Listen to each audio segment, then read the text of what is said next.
ఆయన మహిళలను ప్రకృతితోని పోల్చాడు. మరి అదెందుకు మనం తీసుకోవట్లేదు? ఆయన ఏం చెప్పాడు? బట్టలు నిండు కట్టుకోమన్నాడు. దానికి అనసూయ ఎందుకు వచ్చింది? హీరోయిన్లకు చెప్పిండు కదా, అనసూయ ఎందుకు వచ్చిందని నేను మాట్లాడాను. అనసూయకి ఏంటంటే ఇప్పుకోవడం సగం సగం బట్టలు వేసుకొని చూపించడం అలవాటు. ఇప్పుకోవడం అంటే మీరు అనొచ్చు, అక్క అట్లెట్లా అంటారు ఒక మహిళని మీరంటే, ఆమె ఏమన్నది గతంలో కొన్ని మీరు ఇంటర్వ్యూలు చూస్తే అర్థమవుతుంది. అవన్నీ నా మైండ్లో ఉంది కాబట్టి అనసూయ అంటే నా దాంట్లో ఒక మంచి ఉండదు.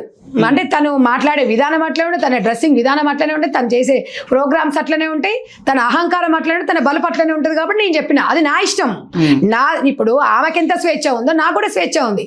బట్ నేను మాత్రం మాట్లాడే విషయంలో స్వేచ్ఛ అంటున్నా కానీ బట్టలలో స్వేచ్ఛ లేదని ఇప్పటి కూడా నేను కట్టుబడి ఉన్నా. సంస్కృతి సాంప్రదాయాలను మనము ఖండాలు దాటినా కూడా, యుగాలు మారినా కూడా ఒక సంస్కృతి సాంప్రదాయము మన భారతదేశంలో ముందుకెళ్ళాలి. ఏం స్వేచ్ఛ అయ్యా మీకు? నాకు అర్థం కాదు. ఏం స్వేచ్ఛ? మగపొరలు రెచ్చగొట్టడం స్వేచ్ఛనా? సగం బట్టలు వేసుకొని రెచ్చగొట్టడం స్వేచ్ఛనా? మగపిల్లలు ఎందుకనాలి?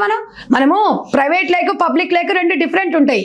నువ్వు స్విమ్మింగ్ డ్రెస్లో వేసుకొని నువ్వు ఇన్స్టాగ్రామ్లో పెట్టి పబ్లిక్లకు నువ్వు రాలేదనుకో, ఆ డ్రెస్ తీసుకొని నువ్వు ఇన్స్టాగ్రామ్లో పెట్టింది పబ్లిక్లకు వచ్చింది. పబ్లిక్లకు వచ్చినప్పుడు సోషల్ మీడియా అనేది అరచేతిలో ఉంటుంది.